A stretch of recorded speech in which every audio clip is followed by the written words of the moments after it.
Assalamualaikum warahmatullahi wabarakatuh. InsyaAllah ta'ala untuk kelas hari ini kita sambung pada ayat seterusnya. A'udzubillahi minasyaitonirrajim. Bismillahirrahmanirrahim. Al-Hajju. Al-Hajj ini ibadah haji. Ashhurun. Ni jamak daripada syahr. Maknanya bulan-bulan. Maklumat. Bulan-bulan yang telah dikenal pasti, yang telah diketahui. Itu maksudnya maklumat. Maka man barang siapa farada ini maksudnya telah berkewajipan. Maka barang siapa yang berkewajipan atau siapa yang sedia dan mampu untuk melaksanakannya dalam dalam mengerjakan ibadah haji tadi, hinnal hajja, untuk mengadakan ibadah haji tadi, maka janganlah atau tidaklah rafasa. Rafasa ini maksudnya hubungan kelamin. Jadi tidak boleh diadakan hubungan kelamin ketika musim haji. Jadi rafasa ini juga boleh bermaksud perkara-perkara yang sia-sia atau mendengar atau melakukan syair-syair yang menuju ke arah itu, atau menonton dan sebagainya atau mendengarkannya. Jadi perkara-perkara seperti berkaitan dengan rafasa ini semuanya dilarang. Dan janganlah fusuk. Jangan mengadu fusuk, maksudnya dari fasak, perkara-perkara yang salah, perkara-perkara yang berdosa atau perkara-perkara yang tak senonoh. Ini maksudnya fusuk. Dan janganlah jidal. Jidal ini maksudnya bertelaga atau bertengkar dan lebih lagi kepada peperangan. Janganlah kamu bergaduh atau berperang. Dalam haji, dalam keadaan ibadah haji tadi. Dan apa-apa taf'alu, daripada fa'ala taf'alu, kamu kerjakan, ada apa-apa yang kamu kerjakan, dari khairin, kebaikan, ya'lamhu, dia itu mengetahuinya. Siapa yang mengetahuinya? Ya'lamhu, Allah Ta'ala yang mengetahuinya. Apapun pekerjaan yang kita lakukan. Dan tazawwadu ini daripada perkataan zada. Zada ini maksudnya kita punya perjalanan itu, kita belanjakan untuk perjalanan tu. Untuk musafir tadi, kita belanjakan. Itu kita dikatakan zada. Ini perbelanjaan ketika dalam keadaan musafir. Dan kamu berbelanjalah dalam keadaan musafir. Maka inna, sesungguhnya, khaira, yang terbaik atau yang baik, zada tadi perbelanjaan dalam perjalanan itu, perbelanjaan yang terbaik dalam perjalanan itu iaitu at-taqwa. Taqwa nanti saya terangkan. Taqwa kita dah belajar banyak kali. Taqwa ini maksudnya kita mendapat perlindungan daripada Allah Subhanahu Wa Taala, maka itu kita terselamat daripada dosa dan kita boleh terus melakukan kebaikan. Kita dah banyak kali belajar tentang taqwa. Dan ittaqun, kamu bertakwalah kepada Allah Taala. Ya, ni huruf nida, wahai ulil ahli albab, orang-orang yang berakal atau orang-orang yang bijaksana. Jadi terjemahnya yang mudah. Al-hajju ashhurun ma'lumat. Ibadah haji itu pada bulan-bulan yang telah diketahui, telah dikenal pasti.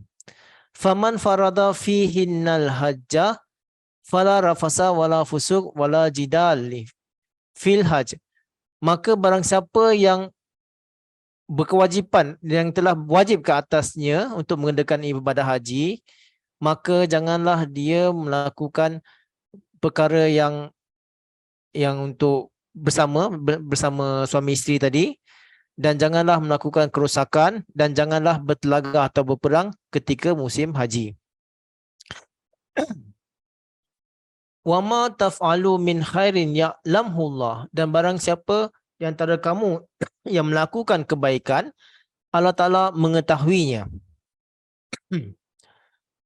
Wa tazawwadu fa inna khairaz zadi taqwa, dan berbelanjalah ketika dalam perjalanan, maka sesungguhnya perbelanjaan yang terbaik, persediaan yang terbaik itu adalah takwa.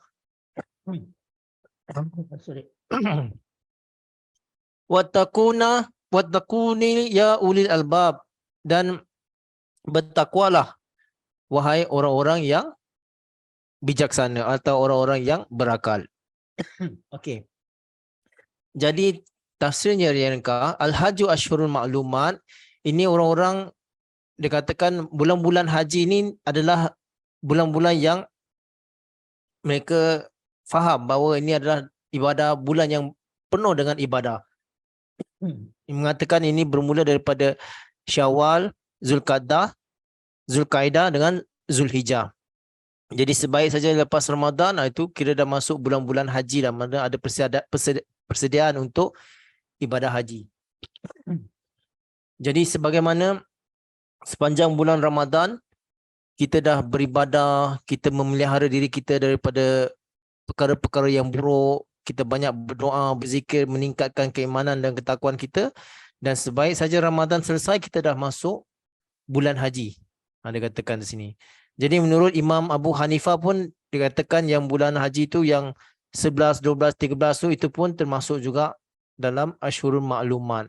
Jadi yang generalnya, yang secara amnya Syawal, Zulqa'dah dengan Zulhijjah, ini yang dimasukkan Asyhurun, bulan-bulan haji tadi. Kemudian yang klimaknya itulah yang bermula daripada 8 dikenakan pakaian ihram, kemudian 10 tawaf semua, pergi ke Arafah, pergi ke Muzdalifah, kemudian 11, 12, 13 berada di Mina, kemudian kembali ke Mekah dan selesai itu beberapa hari itulah yang klimaknya daripada haji, itu bulan-bulan haji ni. Itu klimak dia lah. Faman farada fihinna, maka barang siapa yang sudah berkewajipan ke atasnya untuk mengenakan ibadah haji, dan maksudnya kalau kita dah betul-betul kita dah niat untuk mengenakan ibadah haji, kita dah cukup perbekalan kita, kita dah daftar semua, kita pun sihat, maka bila kita dah pasang niat kita nak melaksanakan perjalanan ibadah haji, maka Allah Ta'ala melarang kita daripada perkara-perkara ini. Fala rafasa, janganlah kamu mengadakan hubungan kelamin atau bercakap benda-benda yang lucah, atau menonton benda-benda yang lucah, atau mendengarkan benda-benda yang lucah, itu tak boleh semasa musim haji. Selesai ibadah haji, boleh. Silakanlah pergi kepada pasangan masing-masing.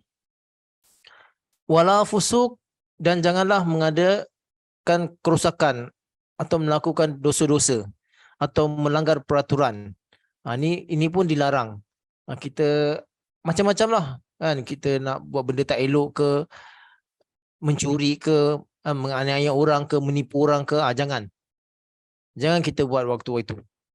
Wala jidal, dan janganlah bertelagah atau berperang atau bergaduh atau berkelahi fil haji, dalam ketika mengadakan ibadah haji. Jadi di sini ada 3 peringkat. Rafasa, kemudian fusuk, kemudian jidal. Kenapa di sini Allah Ta'ala menasihatkan kita, orang-orang yang ingin mengadakan ibadah haji, fala rafasa wala fusuk wala jidal. Rafasa ini selalunya berkaitan dengan dosa yang melibatkan diri sendiri. Kan? Diri sendiri. Kita berdosa kepada diri sendiri. Kemudian meningkat lagi. Fusuk. Ini dosa yang melibatkan kita dengan Allah Ta'ala. Kan? Yang Allah Ta'ala pun akan murka dengan kita. Jadi kita melakukan dosa yang tadi itu diri sendiri, kadang kita dah berdosa kerana telah melibatkan Allah Subhanahu Wa Ta'ala ataupun telah melibatkan orang ramai. Termasuklah wala jidal, dan peperangan, bertelagah. Ini pun sama juga. Boleh telah melibatkan, tadi itu sendiri saja, ini dah melibatkan orang ramai. Dan ramai orang akan terlibat dalam ini. Apabila kita dah bertelaga, berperang atau bergaduh, ini dah ramai akan terlibat. Jadi semua ini, perkara-perkara ini dilarang oleh Allah Subhanahu Wa Taala. Jadi ini juga yang dikatakan yang pertama, mula-mula Allah Taala mahu islahkan, mahu perbaiki kelemahan kita. Kalau kita betul-betul ingin menyempurnakan ibadah haji, ingin mengadakan perubahan suci dalam diri kita, yang pertama kita perlu berubah keburukan-keburukan yang dalam diri kita. Kemudian keburukan-keburukan kita terhadap Allah Subhanahu Wa Taala, atau kita kurang beriman ke, kita tak percaya dengan Allah Taala ke, atau kita kurang ibadat ke, ini kita dengan Allah Subhanahu Wa Taala.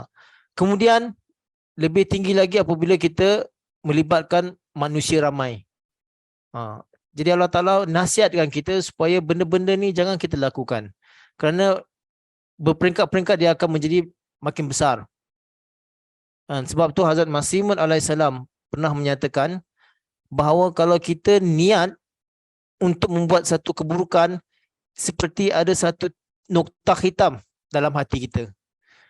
Dan kalau kita tidak bertaubat, noktah itu akan berkembang dan akan merosakkan fikiran dan amalan kita, sehinggalah sampai kita melakukannya. Dan bila kita dah melakukannya, kita dah berdosa atau kita dah melibatkan orang lain. Sama juga kebaikan. Kalau kita niat untuk melakukan kebaikan, seperti ada satu titik putih di dalam hati kita. Kemudian kalau kita terus memikirkannya, terus berusaha untuk melakukannya, jadi titik putih itu akan terus berkembang. Dan kalau kita beramalkannya, kita melakukannya, dan terus hati kita akan bercahaya. Ini yang digambarkan bahawa berperingkat. Jadi Allah Ta'ala menasihatkan kita, kalau kita betul-betul ingin mengadakan perubahan suci, ingin bertaubat, ingin mengadakan satu revolusi rohani dalam diri kita, datanglah untuk ibadah haji dan tinggalkanlah perkara-perkara buruk ini. Kalau kita dah pasang niat yang seperti itu, insya-Allah Ta'ala, Allah Ta'ala akan memberikan haji yang mabrur untuk kita. Ayat seterusnya, wa ma taf'alu min khairin ya'lamhu Allah, dan apa-apa pun yang kamu kerjakan dari perkara yang baik, Allah Ta'ala mengetahuinya. Jadi ini kita perlu banyak beramal semasa ibadah haji. Apa pun kebaikan yang kita dapat, Allah Ta'ala mengetahuinya, Allah Ta'ala akan memberi ganjaran yang berlipat kali ganda. Dan semasa ibadah haji bukan saja kita solat, tawaf, berdoa, mengaji Quran, berzikir, bukan sekadar itu saja. Kalau kita membantu orang, menolong orang, menyelamatkan orang, ini pun termasuk apa saja perkara-perkara baik yang kita lakukan, Allah Ta'ala mengetahuinya. Kan? Saya ada pengalaman di sini, tapi saya tak nak ceritakan di sini, mungkin dalam sesi soal jawab nanti. Okey. Wa tazawwadu fa inna khairaz zadi taqwa, dan kamu bersiap sedialah membelanjakan dalam perjalanan itu, dan sesungguhnya sebaik-baik persediaan untuk perjalanan, perbelanjaan dalam perjalanan itu adalah takwa. Jadi di sini pelajarannya adalah, kalau kita ingin mengadakan ibadah haji, kita kena siapkan perbekalan kita. Kita dilarang untuk mengadakan ibadah haji kita berhutang. Itu tidak dibenarkan. Atau kita menipu duit orang lain untuk mengerjakan ibadah haji atau umrah tadi. Itu tak boleh, langsung tak boleh. Kalau kita nak pergi haji, kita kena dengan kemampuan wang kita sendiri. Bukan saja kemampuan kita dalam perjalanan.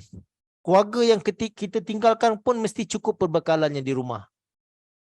Ini persepsi yang salah apabila ada orang menuduh orang-orang Islam ini hanya pada dunia saja, mereka pada akhirat saja dan tinggalkan dunia.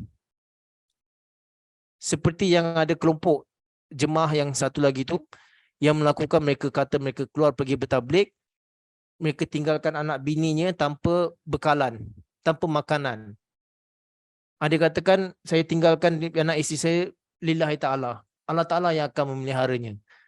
So itu suatu persepsi yang salah. Sebenarnya Islam melarang perkara seperti itu. Islam mengajarkan kalau kamu ingin mengadakan perjalanan, mesti cukup. Bukan saja perjalanan kamu yang cukup, maka di belakang pun, keluarga yang ditinggalkan itu pun perlu cukup perbekalannya. Supaya mereka tidak meminta-minta. Dan kita pun dalam perjalanan tidak meminta-minta. Kalau kita tak mampu untuk mengerjakan ibadah haji, tak wajib kepada kita. Atau sampai kita nak berhutang, itu tak dibenarkan. Itu tak benarkan. Kalau kita tak mampu nak berhutang untuk mengadakan ibadah haji, ayat ini Allah Ta'ala melarang. Kalau kita nak pergi ibadah haji, kita perlu ada mencukupi perbekalan. Nanti kita boleh terangkan lagi. Faina khairazadi taqwa, dan sebaik-baik perbekalan itu adalah takwa. Jadi yang sebaik-baik Allah Ta'ala katakan di sini iaitu adalah takwa. Bahawa kita datang dengan niat yang ikhlas. Kita datang benar-benar untuk mencari Allah Subhanahu Wa Taala. Kita benar-benar ingin mendekatkan diri kepada Allah Subhanahu Wa Taala supaya ada perubahan suci terjadi dalam diri kita. Segala kelemahan, kekurangan, dosa-dosa kita yang sebelum ini diampunkan oleh Allah Subhanahu Wa Taala. Ini yang paling penting. Ini yang banyak orang abaikan. Dan dari segi kewangan, perbekalan tadi yang saya terangkan tadi, insya-Allah ramai orang boleh melakukannya. Ramai orang boleh mengadakannya. Boleh ada wang, ada beg yang cantik, ada pakaian yang cantik, mereka semua boleh siapkan. Tapi di sini yang banyak orang abaikan di sini. Sebenarnya perbekalan yang terbaik adalah takwa. Apakah kita dah siap untuk mengadakan ibadah haji, untuk pergi melawat Baitullah? Apakah iman kita dah siap? Apakah ketakwaan kita dah siap untuk melaksanakan ibadah ini? Sama jugalah seperti kita dalam jemaat, kalau kita nak pergi jalsa atau kita nak pergi jalsa UK yang akan datang ini, diorang nak melawat sana. Kita nak berjumpa dengan khalifah.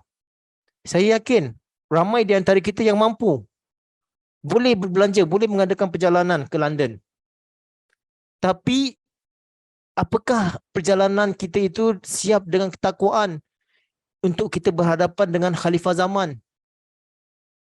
Atau dalam diri kita masih banyak lagi titik-titik hitam, dalam hati kita banyak titik hitam, dan apabila kita berhadapan dengan khalifah, kita tak mampu berbuat apa-apa, kita tak mampu untuk menzahirkan atau menjawab soalan-soalan daripadanya. Jadi inilah yang sebenarnya Allah Ta'ala firmankan di sini, faina khairazadi taqwa, dan perbekalan yang sebaiknya adalah takwa. Seperti jasa haji ini juga, yang paling penting perbekalan adalah ketakwaan. Sebab yang tadi duniawi punya perbekalan, insya-Allah ramai boleh siapkan, ramai boleh adakan. Tapi ini banyak yang orang lemah di sini. Saya tak nak jelaskan bagaimana, tapi memang banyak macam-macam hal ada orang buat. Tapi kerana apa? Kerana tak ada persediaan takwa. Pergi ibadah haji atau umrah tu macam pergi melancong saja. Balik tidak ada perubahan suci. Jadi di sini Allah Ta'ala menuntut, kalau kita dah datang untuk menunaikan ibadah haji, kita perlu tinggalkan keburukan-keburukan, dan kita perlu banyakkan amalan-amalan kebaikan, dan kita perlu sedia dengan ketakwaan supaya nanti kita balik terlihat ada satu perubahan besar dalam diri kita, ada perubahan suci dalam diri kita. Sama ada kita balik haji ke, atau kita balik daripada jalsa ke, mulakat dengan huzur, mahunya ada perubahan suci dalam diri kita. Nanti kita terangkan lagi kalau jika perlu. Wattaqun ya ulil albab, dan bertakwalah wahai orang-orang yang bijaksana. Jadi di sini diperingatkan lagi, wahai orang-orang yang bijaksana, kita yang telah mengetahui ini, fahamilah, peliharalah diri kita, wahai orang-orang yang bijaksana. Setelah kita belajar ini, kita perlu adakan persiapan yang ini. Jauhkan keburukan-keburukan, kemudian banyakkan amalan-amalan baik, kemudian perbekalan yang bertakwa. Barulah kita akan mendapat haji yang mabrur. Ini pesan dari Allah Ta'ala, wattaquni ya ulil albab, bertakwalah wahai orang-orang yang bijaksana. Jadi tuan-tuan dan puan-puan, hari ini beruntung. Kita dah faham, kita dah belajar bagaimana. Lain kali kalau nak pergi ibadah haji atau nak mengadakan ibadah umrah, lihat balik ayat ini. revise balik ayat ini. Baca balik ayat ini, fahami ayat ini. Apakah kita dah siap untuk melakukan ibadah haji? Atau belum siap lagi untuk mengerjakan? Kalau tidak, sia-sia saja kita membelanjakan wang beribu-ribu, tapi bila kita balik tidak ada perubahan dalam diri kita. Ini yang kita tidak mahukan. Ini yang Allah Ta'ala mahukan daripada orang-orang beriman, orang-orang yang ulil albab, orang-orang yang berakal bijaksana tadi, supaya kalau mereka pergi haji, mereka mendapat faedah daripada semua ini. Okey.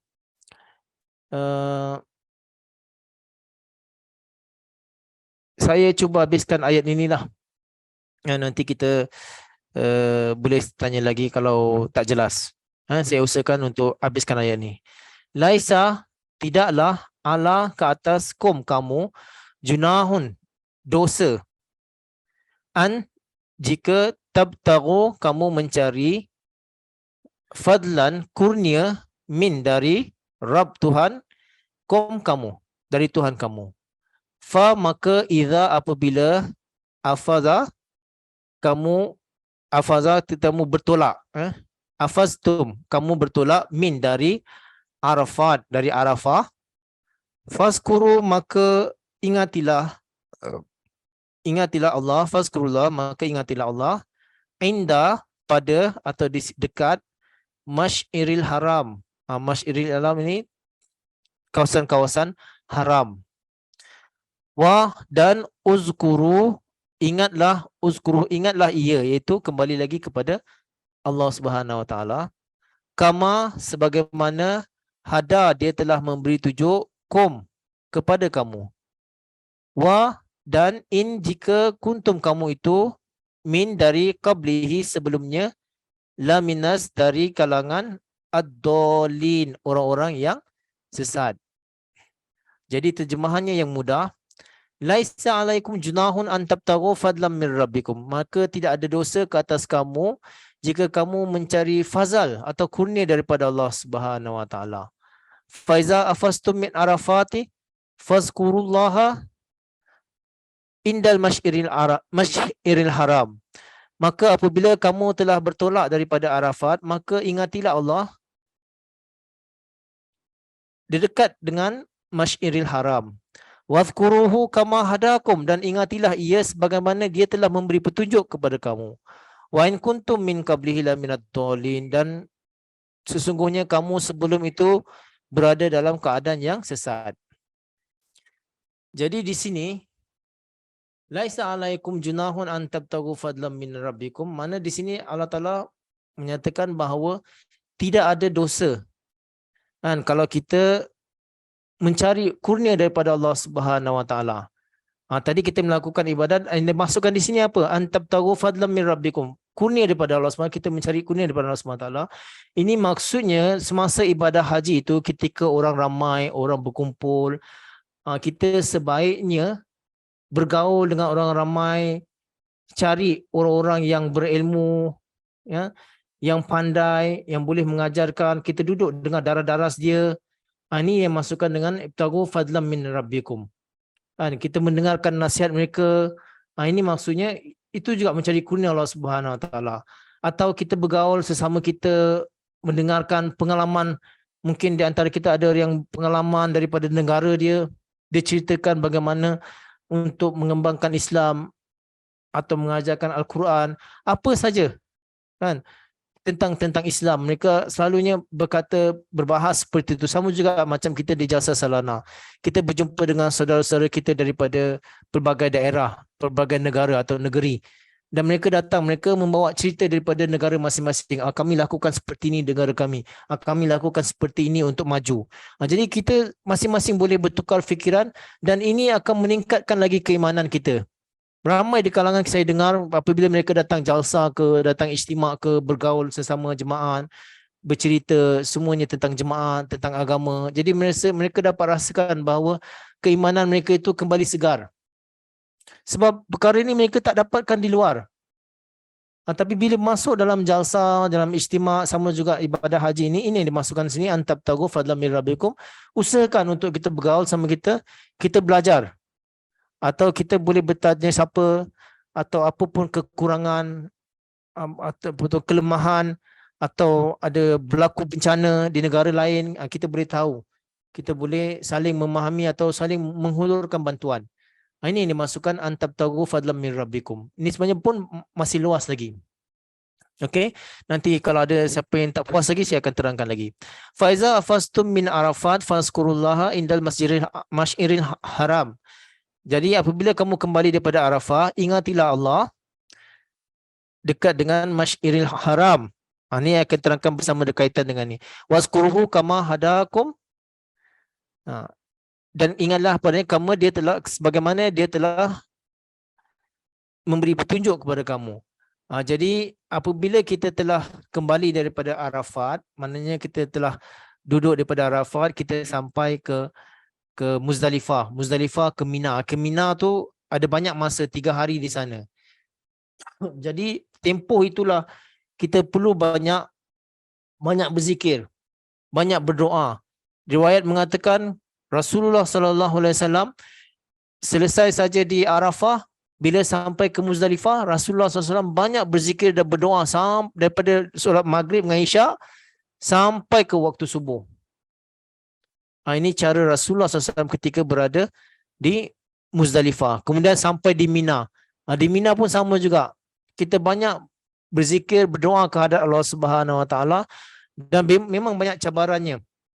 Tapi Allah Taala akan memberi petunjuk kepada kita, dan Allah Ta'ala akan memaafkan kita, Allah Ta'ala akan mengabulkan doa-doa kita, dan zikir-zikir kita itu akan mendekatkan diri kita kepada Allah Subhanahu Wa Taala. Ini yang dikatakan wazkuruhu kama hadakum, sebagaimana dia telah memberi petunjuk kepada kamu. Wa in kuntum min qablihi la minad dhalin, dan sesungguhnya kamu itu sebelumnya berada dalam keadaan yang sesat.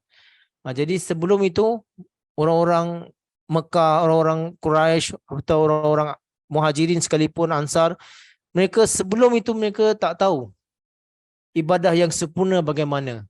Kerana mereka telah campur adukkan perkara-perkara duniawi, berhala-berhala, sehingga berhala-berhala pun dah masuk ke Arafah, ke Muzdalifah, ke Mina. Jadi ini semua Allah Ta'ala telah hapuskan, dan Allah telah memberi petunjuk cara yang terbaik untuk mengerjakan ibadah haji. Itulah yang ditinggalkan oleh Rasulullah sallallahu alaihi wasallam, dan Rasulullah SAW telah memberikan contoh kepada kita bagaimana untuk mengerjakan ibadah haji yang sempurna. Jadi sebelum itu memang orang-orang Islam dalam keadaan orang-orang sebelum Islam berada dalam kesesatan. Kerana berhala-berhala pun dah masuk ke kawasan-kawasan haram tadi atau ke Arafah tadi pun. Mereka buat patung-patung kecil, mereka jual di sana. Ini yang telah mereka katakan mereka berada dalam keadaan sesat. Jadi dengan tunjuk daripada Allah SWT, dengan perantaraan Rasulullah SAW, Islam hidup di sana. Ibadah haji yang sempurna telah dicontohkan oleh Rasulullah SAW, dan amalan itu alhamdulillah sehingga hari ini kita dapat catatannya, kita dapat melihat, kita dapat belajar, dan kita dapat melaksanakan sebagaimana yang Rasulullah SAW telah laksanakan. Jadi 2 ayat untuk hari ini, tuan-tuan dan puan-puan. Nanti kalau ada pertanyaan, sila tanyakan. Kalau ada yang belum jelas, boleh tanyakan juga. Saya akan sampaikan. Untuk hari ini, jazakumullah wa billahi taufiq wal hidayah. Assalamualaikum warahmatullahi wabarakatuh.